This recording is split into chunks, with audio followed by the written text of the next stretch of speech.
All right, everyone. Thanks for joining us for another Shirt Lab workshop. This time around, we have our good friend Lori Feldman with the Database Diva, and Lori has helped us out on some live events and some other things that she's done for us. And let me tell you, she is one of the smartest folks I know in marketing, and she's really going to help you guys get a handle on some drip marketing badassery. So, how are you today, Lori? I am great. Thank you. That's a great way of phrasing it. Thank you. Well, hey, feel free to copyright that term, okay? I'm going to. All right. So, can you advance the slide? Yep. So, if you're not a member, I would highly encourage you to join shirtlabtribe.com. This is our mastermind group for the industry. We've got hundreds of shops all over the US and in other countries, actually, and are with one thought in mind as to come together as a community to help each other. So, membership is $97 a month, and that fee goes for all of your employees. So it becomes a really cheap way to educate your staff. We have all of our videos, including workshops like this, plus all of our live events, and a lot of the stuff that we do are all on a platform that you can access and your employees can access. But also we have live open office hours. I host the ones on Tuesdays, which is at 5 o'clock Eastern. And Ali Banholzer, who is a Lean Six Sigma black belt, hosts the one on Thursdays at 12:30 p.m. And so we have a lot to offer, but it's the community of getting together and helping each other solve our problems and all that kind of stuff. That's what makes us better than just trying to get the answer off some dumb Facebook post, right? So anyway, that's what we're doing. Here's our great pictures of us, right? And our email address is below. And Lori, I'm sure if anybody emailed you, you would email them back, right? I absolutely would. Yeah, me too. Okay. Next slide, please. And we can't not have an event without thanking our awesome sponsors. So if you see any of these folks, please let them know that we appreciate them and we love everything they do. And consider giving them your business, right? Next slide. And with that, I'm going to turn it over to Lori. So thank you, Lori. All right. Excellent. Thanks, Marshall. Hello, everybody. I want to give you a little bit of background about me so you'll know where I'm coming from as I go through my presentation for you. I was trained as a journalist and I have been a professional copywriter ever since then. We won't talk about how far back that is. But I've spent since 2005 getting new customers using email marketing automation for myself as well as my clients. And as one of my clients said, this is the greatest thing ever that I can just send out an email and I don't have to go on sales calls. And I thought, well, that kind of sums it up right there. So I'm sure all of us would rather forego the sales calls cold if we had a warm body to start with who already knew something about us and was interested in our services. So that's what we're going to talk about today. In my business, I have a small team, or as I say, my small crack team. My IT guy has been with me for 22 years. My salesperson, who we are also friends, but she's worked for me over 30 years. And my creative director has been with me the shortest. He's only been here about 6 years. So we all finish each other's sentences. We all know what we do really well. I try to stay in my lane of only doing what is my zone of genius and staying, as you know, it's very difficult to stay on top of all the marketing changes that are going on like every 5 minutes. So it makes it a lot easier when you just specialize in one thing. So I'm not an expert on a lot of things, but I am an expert on what I'm going to talk to you about today. The company is also certified in a couple of marketing automation platforms, which is not really necessary, but sometimes that's how people find us. So ActiveCampaign, Pipedrive, Zoho, Customer.io, others. My IT guy is really good at figuring out so many of the different platforms because we've done it over the years. And if it's something new, he figures it out pretty quickly. So we're kind of, we like to say that we're platform agnostic. So what we're going to talk about today, we're going to start with the difference between drip automation and emails. There is a difference. And then the next question is, well, what am I supposed to say in all these emails? You want me to write 72 emails? Well, what am I going to say? And what is what I consider the kiss of death of messaging that you should never do. So I'll give you my pointers for what to stay away from. And then we'll get into the title of the presentation and the meat, which is the 7 must-have drips. So as we're going through all the different things today, the notes that you should be taking are things that you can incorporate into your business that have trigger points for each of these 7 drips. And I think everybody on the call today is going to have those situations where if you don't have a follow-up automation in place, these are the tips to help you get it started and get it implemented. And then we'll do some Q&A at the end. And Marshall, you're going to give me a heads up on time, right? Yes, of course. And Okay. also, if you've got a question, throw it in the question or throw it in the chat, and then I'll when Lori's got a little minute stopping point, I'll make sure she gets the question. But if you don't type it in, she won't ever know what it is. So make sure you put it in there. Yeah. And then also, because before somebody asks, yes, you will be getting this recording.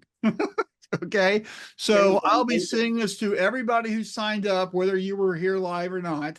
And I'll begin sending that out in a day or two, because we put a little thing on it, and then we edit it and we'll send it out. And it'll also be on my YouTube channel. So and also Shirt Lab Tribe, it'll be in all our usual spots. So anyway, with that, you've got about 53 minutes. Go. Okay, good, perfect. All right. Okay, so I want to start with what I call my treasure triangle. And this is this is going to explain the difference between email and automation, or anything that you do where you reach out.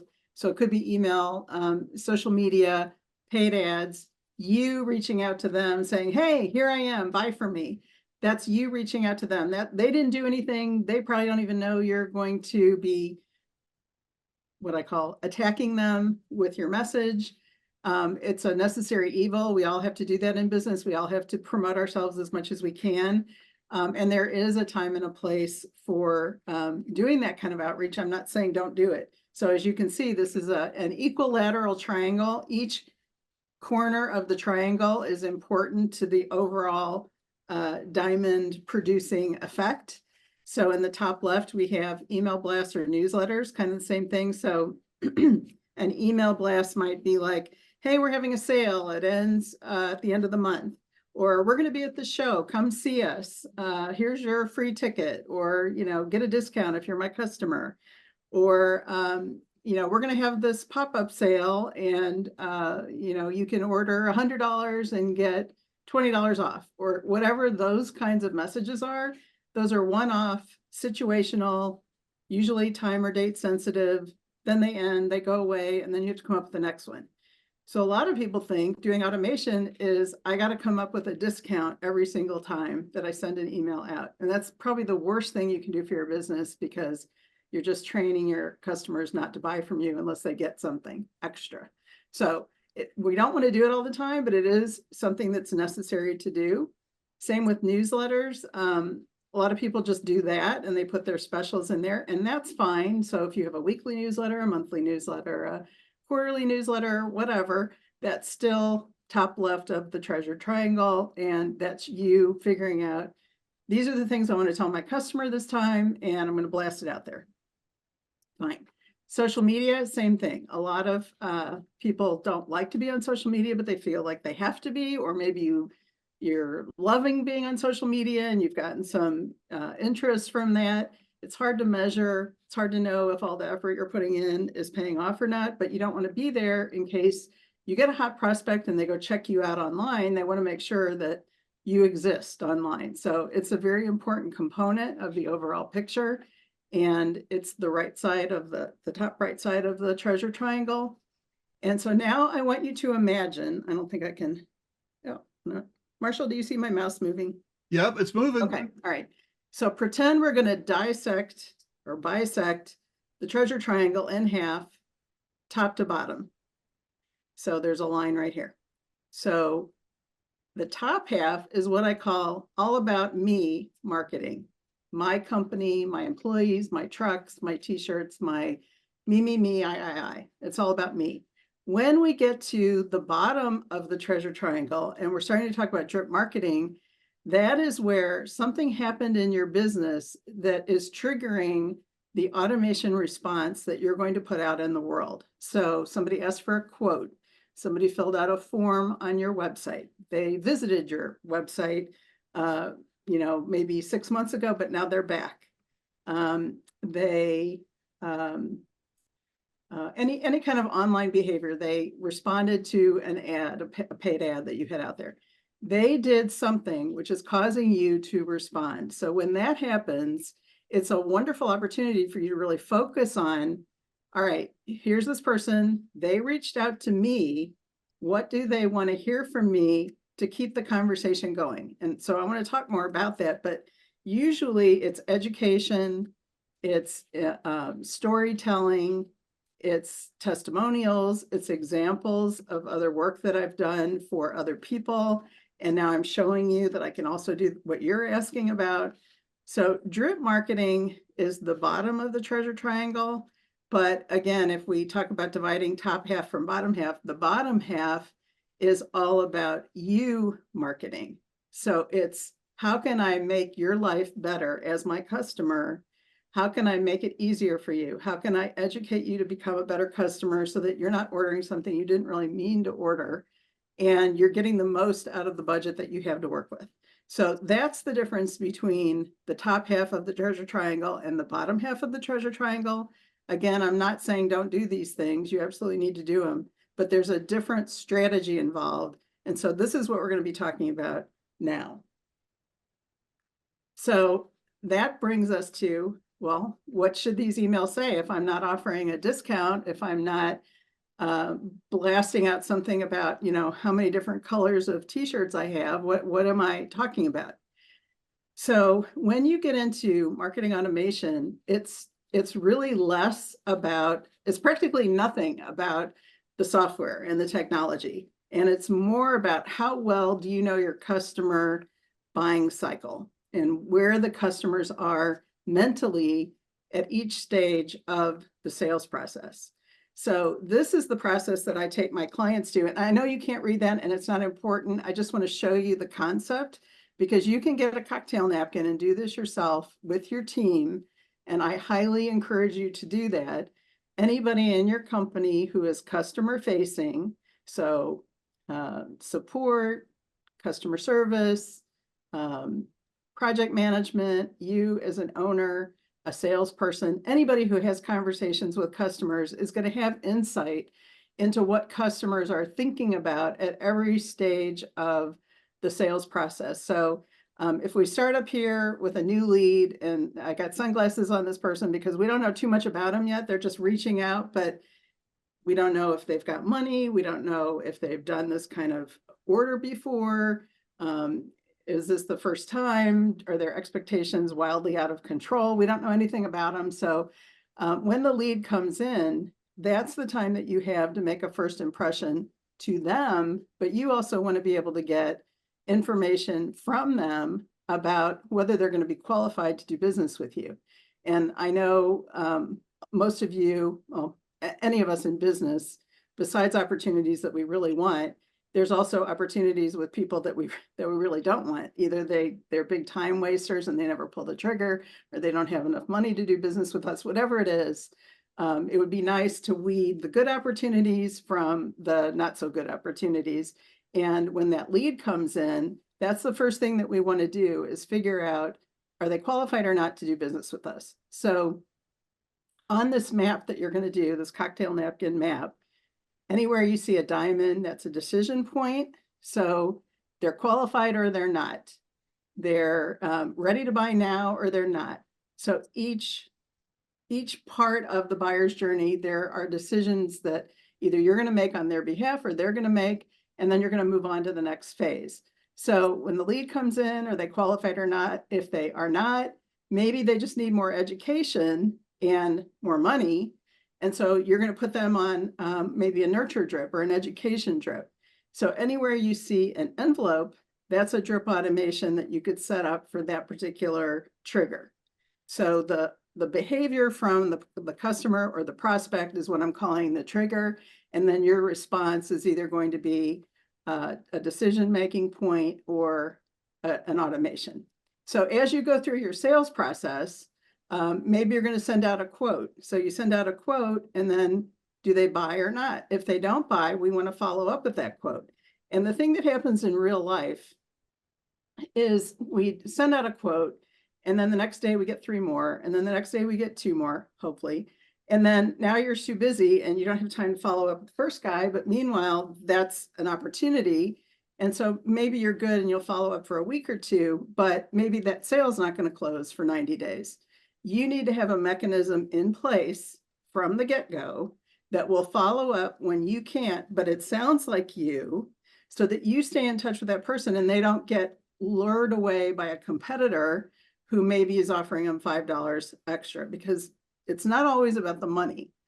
A lot of times it is, but what we're doing with these automations is building a case for why in the world would you want to go anywhere else, because look how wonderful we are. And that's what your drip campaigns as a whole will do. And so the education piece of that is very, very important. So, all right, you've got this cocktail napkin thing going. You've got your decision trees. You're pushing them to different campaigns based on where they are, what their behavior is. Once you've figured out how many automations you need, now we can, with a microscope or a magnifying glass, we can zero in on each individual envelope, and then you're going to create a spreadsheet like this, where each column represents an envelope and a campaign, and we're going to determine how long does that phase of the buying process last. Is it a week? Is it a day? Is it a year? Some people, they have sales cycles that last for a year. And the bigger the job or the more steps, like if you have to get a PO from a university or something, it may take a really long time for that sale to close. So however long it takes in that particular phase, for example, after you send out a proposal, that's how long that trip needs to last. So we're kind of just speccing it out, all of the details about each of these envelopes that represent an automation in your business. And then once we know what that is, it's really easy to think, okay, what would that prospect want to know from me at that point in time? And it's going to be different depending on if they're way over here or if they're way down here, because they've been through conversations with you. You've had some correspondence back and forth. Maybe you've sent samples or you sent them over to your Instagram, and they're looking at different ideas and coming up with ideas. And so they're getting more educated as they go through the process with you. And so the messaging needs to get a little bit more advanced as well. But you don't want to overwhelm somebody at the beginning of the process and say, you know, look at these 300 products that we have. Which one do you want? Because if they're not experienced, or even if they are, that's too many choices. So this is the process that I'm suggesting that you do, like pull yourself and your team together, set aside like 2 hours. You can probably knock this out. And then maybe another meeting, or have everybody contribute, everybody get a copy of this and contribute ideas to what would be a good thing to include at that stage. So it might be some videos. I'm going to talk about all of the what's in a minute as we get into the 7 drips, because that's a lot of what's in my world. That would be what is on here. So let's move on, and I'll get into the So Lori, before go back to your slide. Yep. So it looks like there's only one drip, right? This is just a simplified chart. So some of the drips, you might have 30 drips, but here, because it's just a little illustration, we're only just using one icon. So I just want to kind of throw that out there, that it's you one can icon, make but this as complex as you want it to be, right? Exactly. But yeah, each one of these envelopes is a different automation. And I don't want anybody to read what this says because I kind of just made it up, but most of mine look more complex than this, so I didn't want to show one of those. I just wanted to simplify it, because all you need to know is, did the thing that you thought was going to happen, or it didn't happen? So for example, they filled out a form, but now they won't answer their phone. So you can't give them a quote, but they visited your site. What happens to them? You don't have time to follow up maybe every day to move it along. So put those people on a drip. So that's a Right. drip. Okay. So each one, I just wanted to clarify that. yeah, good call, good question. So we have envelopes, we have columns that describe the envelopes, and I'll show you what that looks like in more detail. So one more thing about messaging, and this goes along with, well, what should I write about? I also want to tell you what you don't want to write about. So I don't want you to be super salesy, because we're at the bottom of the treasure triangle. We're trying to be educational. The goal for us is not only to answer the questions that they want to know, which is like, and I always say, as soon as you give somebody the price, they disappear. So we want to give them as much as we can to educate them into being a better customer. And eventually, obviously, we're going to give them a price, but we want to use that time wisely. And you don't always have time to be on the phone doing that one-on-one, but you know what the information is that they need to be a better buyer. So we're going to put those into the messages, but we don't want to do it in a salesy way. We don't want to be saying, are you ready yet? Are you ready yet? Are you ready yet? That's not what we want to say. We also don't want to do the wee-wee-itis thing, which is when you get done writing a message, go count up how many I's and we's there are in your message, and then go back and count up all the you and yours. And if that equation is out of whack, if you've got way too many we's in there, you need to rewrite it, flip the script, and it needs to be about you. You is the buyer. And it takes a little practice to get into that, but that's where AI can help a lot. And one of your prompts can be, don't say we more than 10% of the time. It should be 90% about them. Also, don't forget to put 2 or 3 helpful URL links into the messaging. Number one, we want to be able to track, is anybody paying attention? And so the clicks will do that for us. But also, if you create the content once, that's the typical FAQ kind of question that you get, you're always answering that question over and over and over and over. So if we can document the answer and put it on the website, now we can link to it and they can go educate themselves. So it's always good to have 2 or 3 helpful blog posts, videos, testimonial links, anything that corresponds to what the message for that particular buyer's journey message is about. And then we do want to add a CTA. I don't call that being salesy, but we want to give them as many ways to reach back out to us to make it easy, because nobody likes to pick up the phone and call anymore.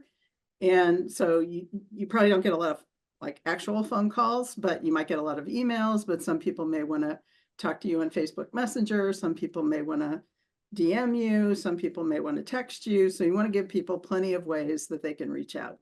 And that's what the CTA should do. Okay. So any questions yet, Marshall? I'll just keep going.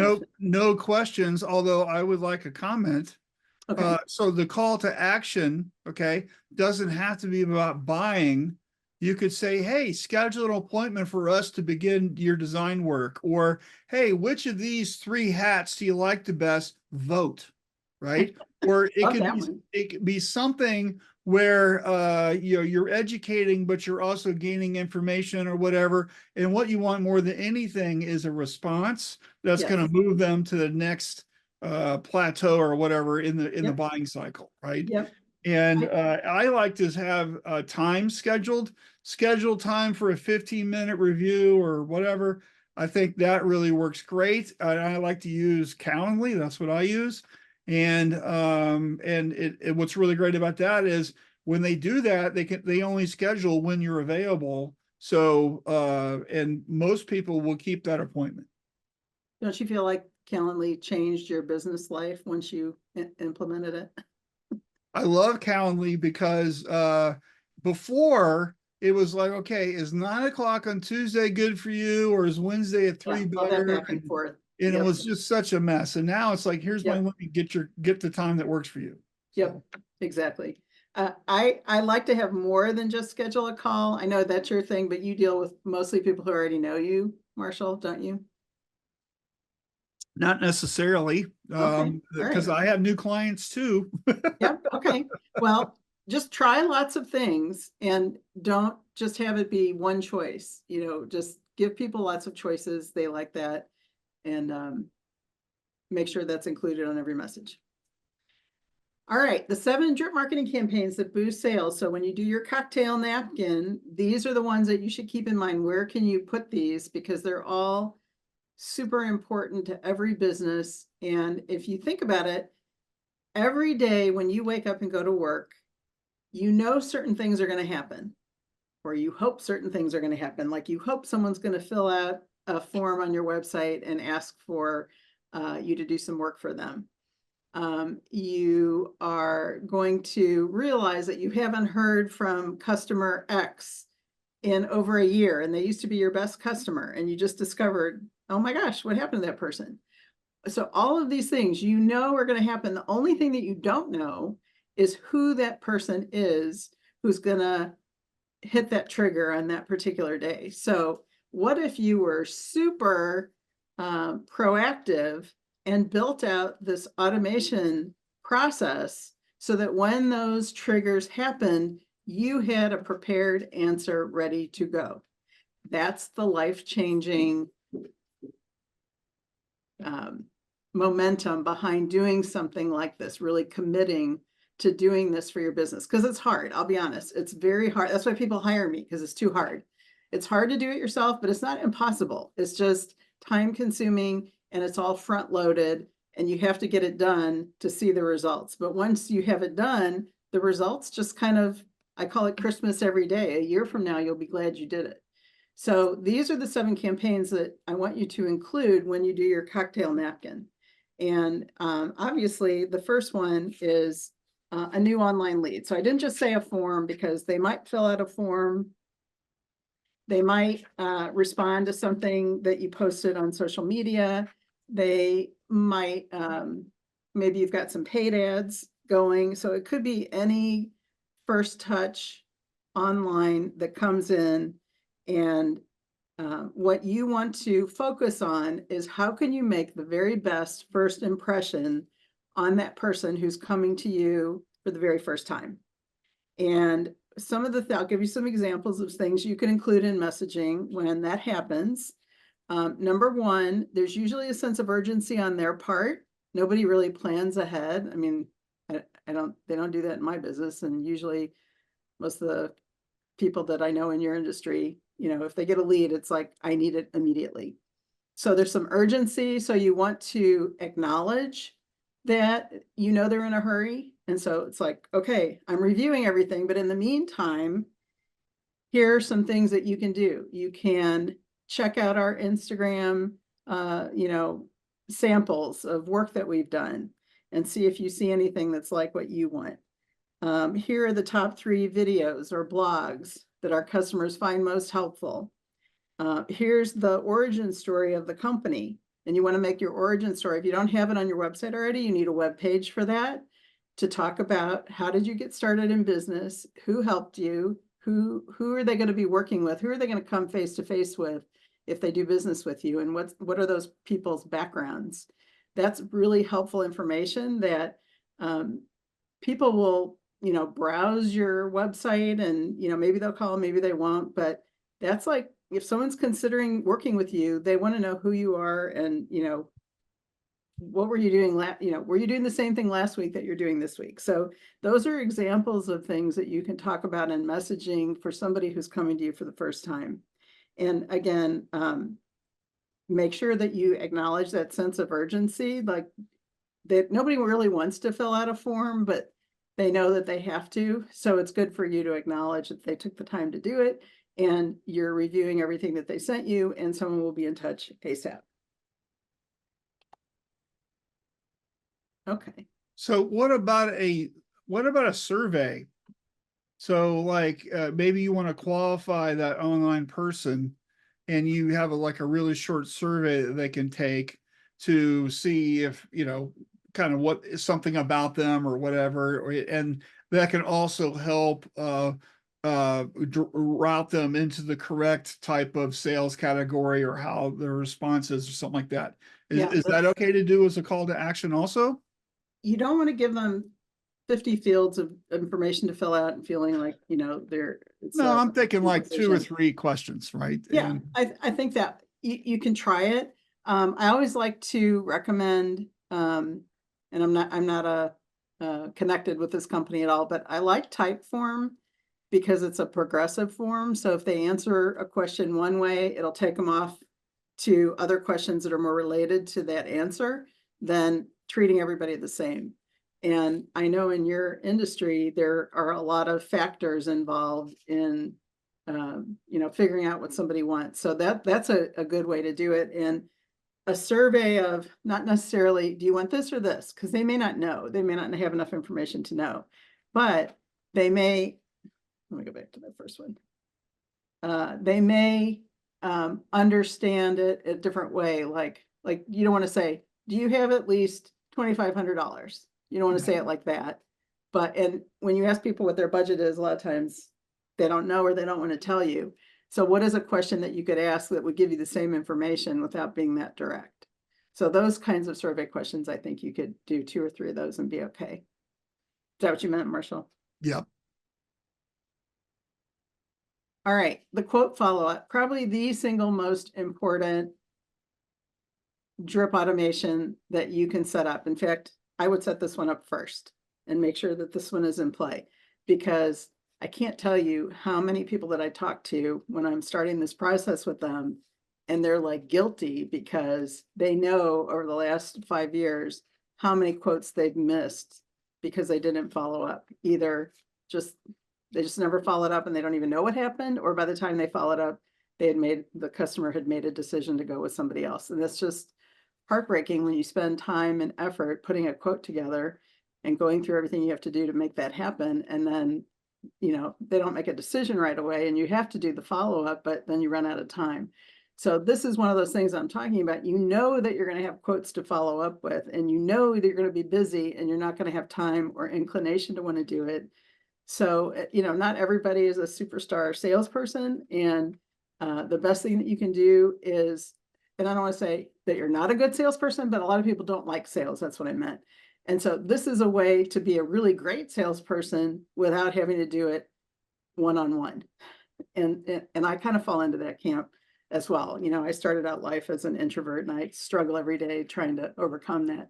But this works because this is as good as me talking to somebody, because the information they want is in these messages and it helps them evaluate, do I want to move forward with this company or not? And it keeps you top of mind. And so Marshall and I always laugh, but I have my favorite, I forgot how many word It's follow-up 11 message. words, Lori, 11. All right, Marshall, go for it. Tell them what it is. We'll share Am I secrets. waiting? Am I waiting on you? Or are you waiting on me? That's my all-time #1 responded to email marketing message. It's 1 sentence. So these don't have to be complicated and take forever to come up with, but at some point you are kind of like, are we doing this or we're not? So, but that's the last message in the series that I use, but that's the one that always gets them. So all of these messages, you're going to have the quote follow-up last as long as the average order takes to close. So if you close orders really fast, like let's say a week, then maybe you just need 1 message a day for 7 days and you're good. But if it takes you 90 days, 6 months, your quote follow-up drip, you want to extend that long, and you're not mailing every day, but maybe you're mailing once a week, or maybe once a week for the first 30 days, but then after that, every other week, you're just kind of touching Yeah. base. So Lori, let me interrupt. Most people in our industry, it's about 1 to 3 days. And after 3 days, they've lost the quote. Right. So we're a little more truncated than that because it's people get a quote or whatever, and they make a decision. And usually it's the first person who follows up really kind of gets the deal, right? Because a lot of times people will get like 3 or 4 quotes from different shops and nobody returns my call or whatever. So if you're on the spot, a lot of times you'll get the order because you're in before everybody else. Then in that case, I would shorten the timeline on this one, and I would include SMS, and I would ask for permission on that at the time that you're giving the quote. Is it okay if I follow up with you on your mobile? And most people at that point will say yes. Or you could even say, is it okay if I text you the quote? And then that way, it's kind of implied permission. But I would follow up with some SMS messages that way, which can also be automated. So that's great to know. I didn't know it was that quick of a turnaround. Is there a platform for automating text message stuff? Oh, a gazillion. So Oh, okay. then you have to decide, do you just want to be able to broadcast it out, or do you also want them to be able to text you back? So those are two different Right. kinds of platforms, but yes, they exist. Most marketing automation tools have them built in of some kind, but you can get third-party ones too. Okay, a first-time customer. This is a very important person in your world. And even though we're saying first-time customer, what that person really is a trier buyer. Like, you're being evaluated not only on this particular order, but do they ever want to do business with you again? So we really want to take the time to win them over, kill them with kindness, so to speak. And we want to put them through some kind of an onboarding experience, which may include sending out some swag or hand delivering them if it's local, doing some welcome videos from each of your staff. Like, hey, it's, Susie, and I'm your project manager, and you're going to be talking to me next. And I'm so happy that you're here. And when I'm not helping clients like you, I'm playing with my dog. And just a handheld, doesn't have to be high production value, just something personalized from that person that they're going to be talking to make them really feel like, wow, I'm really being welcomed into this company, and they got their act together. It also could mean a message from you as an owner or from the salesperson on what to expect. Okay, you signed off on your order. Here's what's going to happen next. A tour of your facility on camera, with you having some interaction with the people that are going to be working on the order. These messages, these videos, they can be like 30 seconds. They don't have to be super long, involved scripting, just very off the cuff. But it's something that can be used over and over again every time you get that first customer, and it really bonds them to you, because we want to avoid buyer's remorse. The worst thing that can happen is they make the decision to go with you, and then they go home and their spouse says, oh, I didn't know you were going to do that. Well, my sister's brother's cousin's boyfriend does that. So why are you ordering from that company? I could be giving you a better deal. That's what we want to avoid with this first-time customer love bombing. Okay, number 4, inactives. This is a whole, if you've been in business any length of time, you've probably got these people, and it's a whole revenue stream of missed opportunity if you don't follow up with them. So there's 2 parts to this one. One is, if you haven't done anything with them so far, there's all these inactives sitting on your list. But even more important, we want to build out an automation so that nobody goes inactive in the future.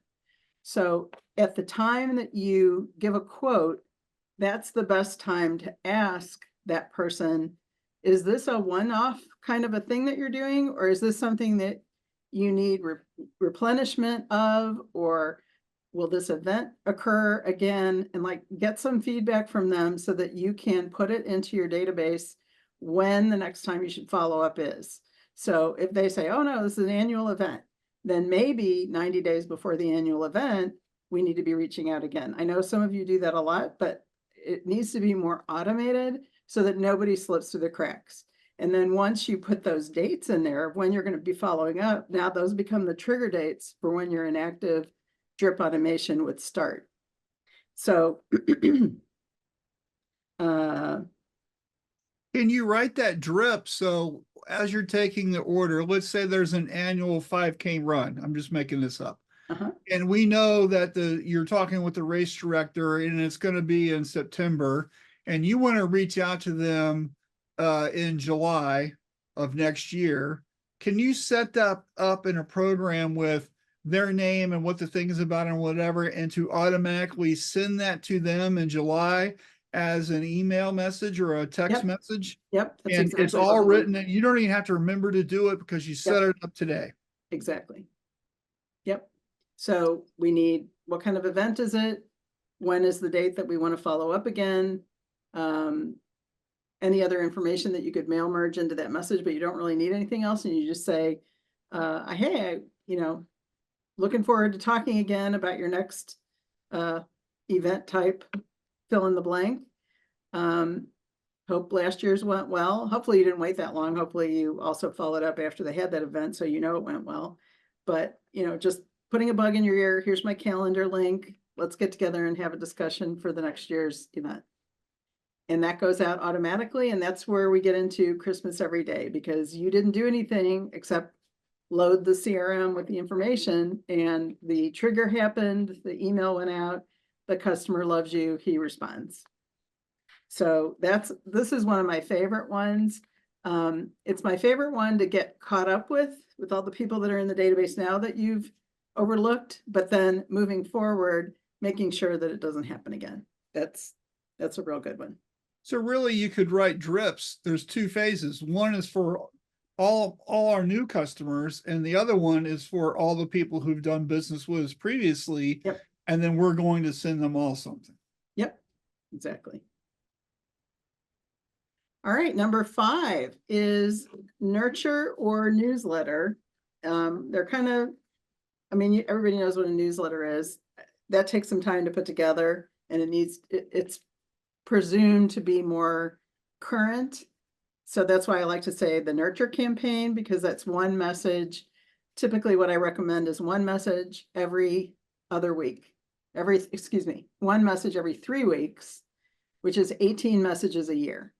And those 18 messages can be evergreen, where it's harder to do that with a newsletter. So a newsletter is a lot of work. Nurture is do it once, use it forever. I'm still dripping some of my customers on a drip that I wrote 10 years ago. So I did have one presidential mention as a joke in one of my messages, and it was still on Barack Obama, so I did have to change that one. But it's still running, and I think it was a customer who brought it to my attention, so I got a response. So that was a positive for me. But the nurture campaign is, so I like to say my goal for you with the cocktail napkin strategy is to have 100% of your contacts on a drip marketing campaign 100% of the time. They're not all going to be on the same one. They may be on different ones, but nobody is, nobody's forgotten. No prospect is left behind. And the nurture drip allows you to that is the catch-all. When all those other campaigns end, they're funneled into the nurture. And when the nurture ends a year from now, and they've had those 18 messages, we just turn it around and start it over again. And a year from now, nobody remembers that they got message 1 a year ago. So you really only have to write it once. And if they're good ones, and you monitor that as your system goes, which messages are resonating, which ones aren't, replace the ones that aren't, the ones that are, leave them in there, and they're gold. They're just evergreen forever. And a lot of times, this was a big surprise to me. When I have a drip going out and I get a prospect or a customer, in fact, this just happened. We just renewed some of our messaging, and I sent it out to my inactive list. And I got several old customers who called, and what they called me about had nothing to do with what the message said.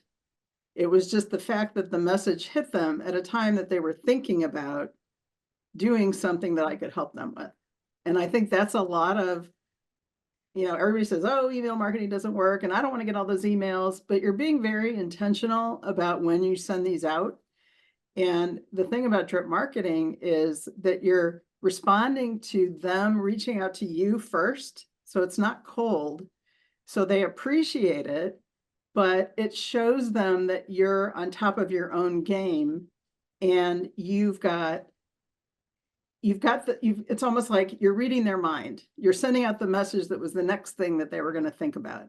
And once you know your business that well and your customers that well, it's really easy to put those kinds of messages together. And then they're like, oh, I didn't know you did that. Well, that's a great idea. I could do that at my next blah, blah, blah. That's where we're going once you get into the flow of how this works.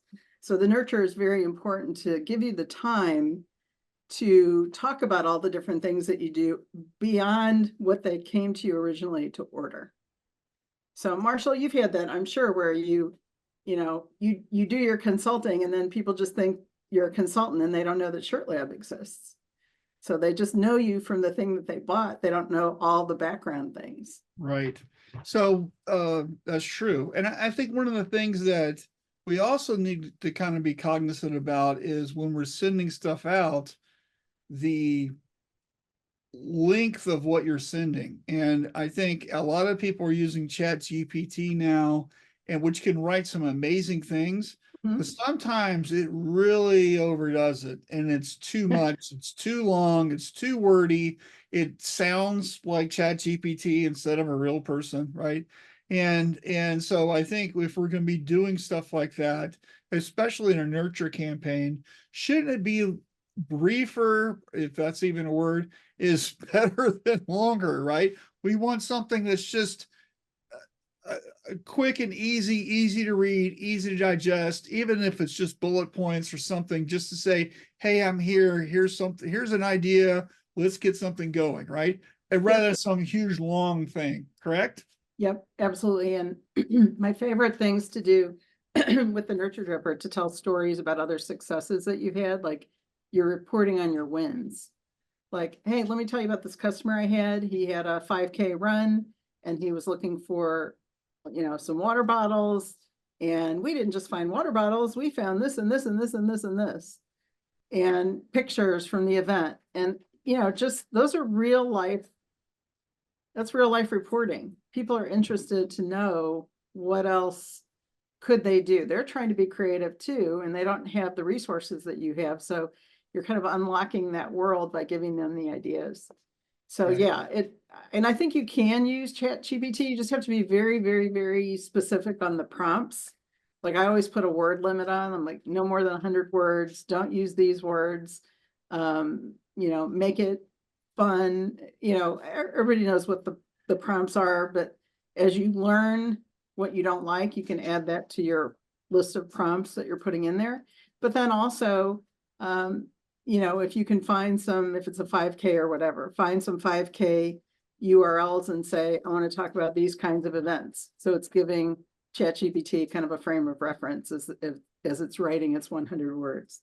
Okay. So I think ChatGPT has its place, but it needs the human touch. Marshall, did you know only 3% of your market are actively buying at any given time? That's like incredible. So that's another reason that you need a nurture. And 56% aren't ready to buy. So you may have talked to them, but maybe they got to get budget approval. They've got to go to a committee. They've got to blah, blah, blah, whatever. 56% are ready. 40% are thinking about it. And so if you're not doing this nurture, they're left to their own devices to get solutions, which probably won't include you. It'll include whoever is screaming at them the loudest. So another reason, I just wanted to point that out. Okay. Pre and post events, this kind of went away for a while, a few years ago, but it's back. Everybody I know is doing trade shows again. So that's interesting. There's a lot of pop-up events for what you all do in your industry.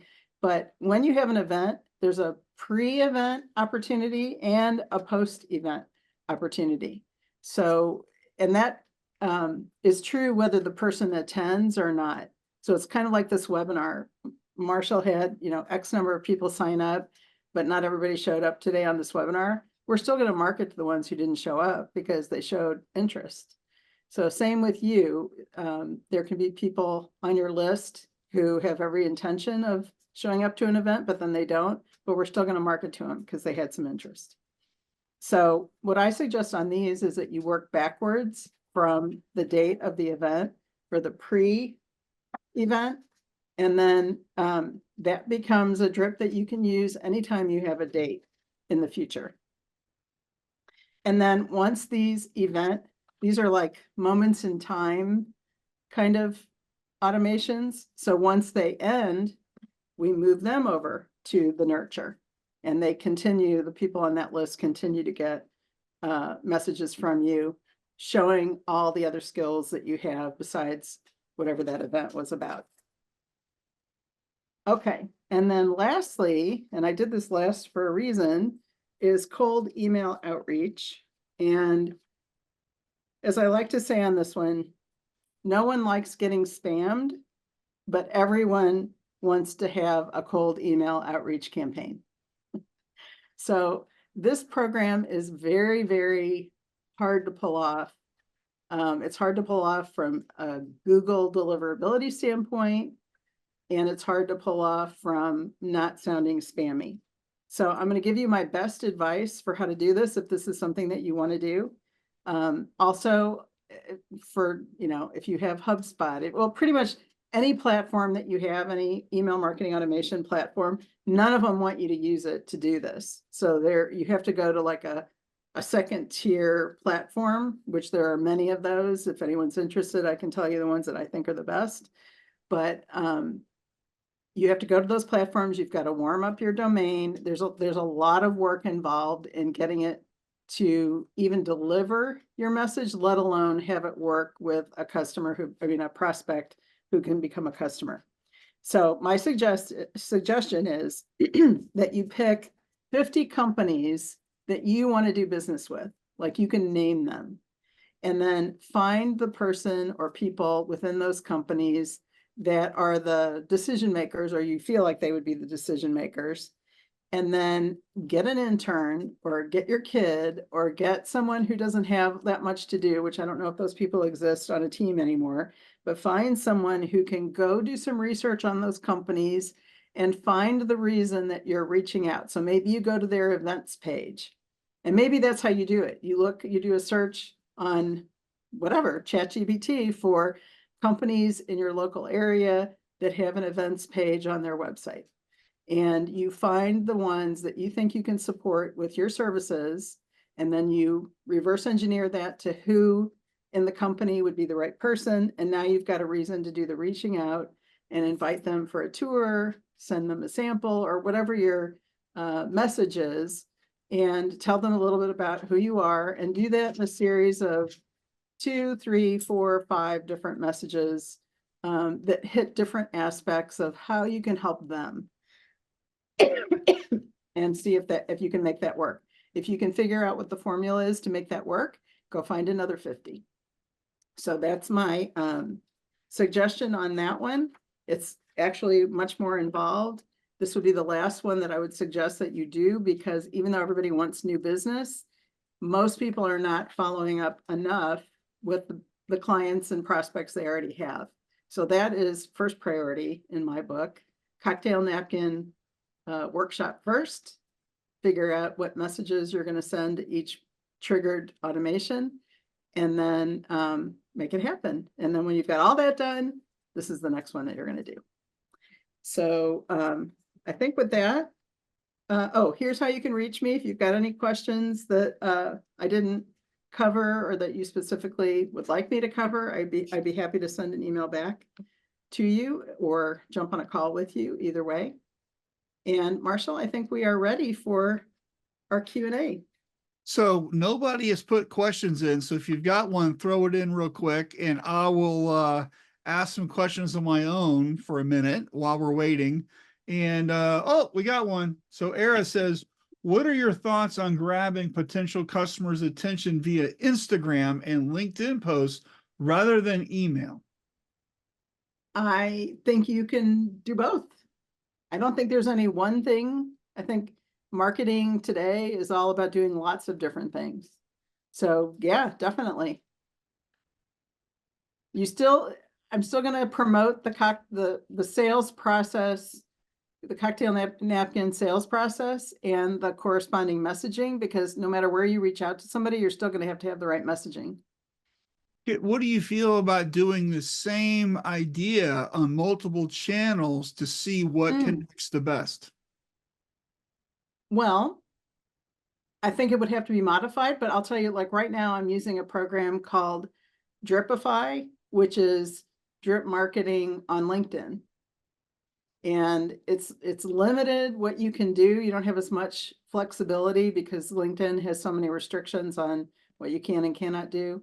But I did it about a year ago and I had okay results. I got a couple of clients. It's a lot of work, but I wanted to see if I could, as the question asker is saying, there's more than one way to do things. So I've experimented with that. And so I thought I would try it again. That's really good if you have a captive audience or a captive industry that you want to go after, instead of just having it be anybody is my customer. That, you know, as Marshall will tell you, that's a bad way to do business anyway. So if you know it's schools or it's bars or it's, if you can figure out who that industry is, then that's a good outreach, because you've got a specific message you can go with. Okay, so Brandon wants to see your email slide again because you went too fast. My email slide, which The last slide? slide, there's just, you know. Oh, my email. Yeah. And thank you. And Tiona asks, God bless and good afternoon. Thank you for this presentation. I would love to hear more on how to leverage MailChimp to do these drip marketing campaigns. Do you have any tips? As far as I know, you can't do it with MailChimp because it's not truly an automation platform. They say they have automation, but what that means is you can line up, like you could do the nurture drip in there because that's just one every 3 weeks.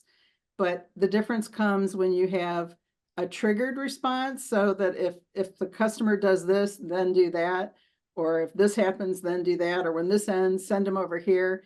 MailChimp won't do that. So there's still something you can do. Lori? What do they need for that? Something like an Active Campaign or HubSpot, or I mean, I can provide anybody with a list if you want to email me. I'm not selling one over another. There's a lot of considerations involved, including budget.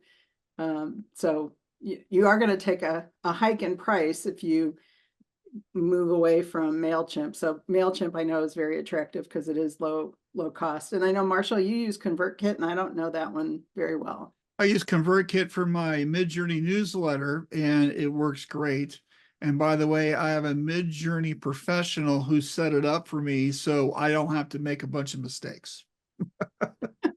I'm a who, not how person. Yeah, so how does this work? I don't know. Somebody knows it. I'll pay them. That's what I did. Yeah. So, and I've hired Lori before, so like I'm one of her customers. So yes, you are, and I appreciate it. And all right, so Tiana says, great, thank you. I'll send you an email. Where are we on time? I got like a minute left. So if you've got a question, get it in. Otherwise, we're going to sign off. And while we're waiting, okay. So what do you think the biggest mistake somebody makes with drip marketing? That way, none of these people make it. The biggest mistake is that you never do this and you don't know what you're missing with the business that you could have with very little effort once you get it set up. It's one of those life-changing business strategies. You know, and I would getting say online. I would say instead of trying to build I'm doing a whole year's worth of stuff, let's just build out 3. Let's just build out a couple, and let's see how the mechanics of it works. And they can always make it more complex, right? Let's just try to do something simple, and then maybe you just send it to your staff, right? If you don't want to like embarrass yourself with your customers, just send it to your employees. Hey, did everybody get the thing? And just see what happens with that, and then learn to trust the process, and then build it out for bigger and better. Yeah, that's better, right? Chunking it down that's a really important element, because it is true that you may end up, once you do the cocktail napkin thing, you may need 72 messages, but you don't have to write them all by tomorrow. You can do 10, 5. You can do 5. like Marshall is saying, just some amount, because they're going to be spread out by days or weeks or months, the messages. So if you just get a couple of them done, that buys you time to have a life, run your business, and come back and revisit it, in another couple of weeks. Plus, even if you had all 72 messages done tomorrow and you started sending them out, as soon as the customer gets involved, they start giving you a new level of feedback that you would never have known on your own. You have to, like, it only comes from customers. Right. And so we can't know that.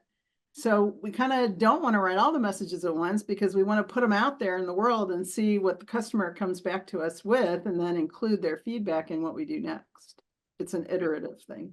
And let's wrap up. And I'll tell you, don't be afraid of making mistakes. I've made a million mistakes. I'm sure Lori's made a million mistakes. yes. We all make mistakes. Oh, yes. Just birth the baby and do it. Just do it. Just get it done. Right. And then you can always do it better next time. So good philosophy. All right. So I want to thank Lori so much for her time today and helping Shirt Lab out. She's awesome.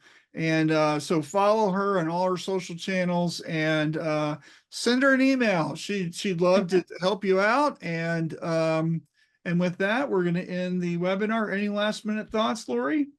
Nope. Appreciate you all. And Marshall, I appreciate you. Thank you so much. And go do it, everybody. Cocktail napkin. You can have a cocktail with that cocktail napkin. That's right. It's margarita time right now. All right. All right. See you. Thanks for coming. And I'll be sending the video out to everybody in a day or two. Thank you.